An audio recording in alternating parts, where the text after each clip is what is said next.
નમસ્કાર મિત્રો, હું છું doctor Nirali from Jayveer Ayurvedic hospital. દરેક વ્યક્તિને બાળકો ગમે છે તે કોમન વાત છે. તેવી જ રીતે બાળકોમાં થતો કૃમિરોગ એટલો જ કોમન છે. તેથી આજે આપણે કૃમિરોગ એટલે કે વર્મ ઇન્ફેક્શન વિશે વાત કરીશું.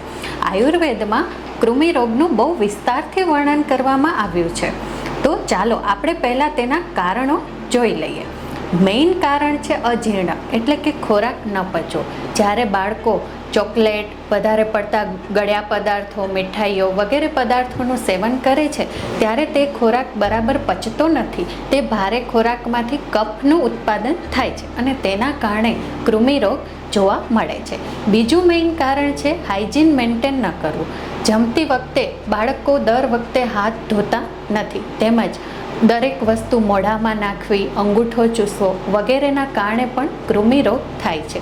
આ ઉપરાંત ધૂળમાં ખુલ્લા પગે રમવું, માટી ખાવી તે પણ કૃમિરોગનું કારણ છે. હવે આપણે તેના લક્ષણો વિશે જોઈએ તો સ્કિનમાં વ્હાઇટ સ્પોટ દેખાવવા, લેટ્રિનના ભાગે ખંજવાળ આવવી, ઊંઘમાં દાંત કચકચાવવા, મોઢામાંથી લાળ પડવી વગેરે કૃમિરોગના લક્ષણો છે. આ ઉપરાંત ડાયજેશન પ્રોપર ન થતાં થાક લાગવો, મેમરી પ્રોબ્લેમ્સ, ચીડિયાપણું વગેરે લક્ષણો પણ જોવા મળે છે. તેની ટ્રીટમેન્ટની વાત કરીએ તો આયુર્વેદમાં મેઇન 3 પ્રકારની ટ્રીટમેન્ટનું વર્ણન કરવામાં આવ્યું છે.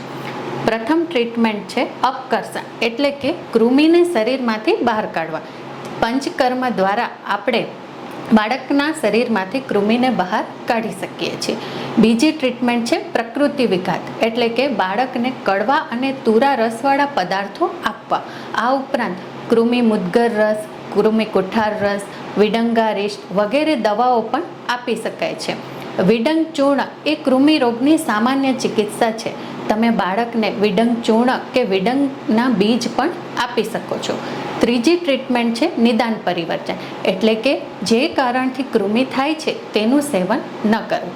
આ ઉપરાંત દરેક વ્યક્તિને દરેક ઉંમરમાં કૃમિરોગ થઈ શકે છે.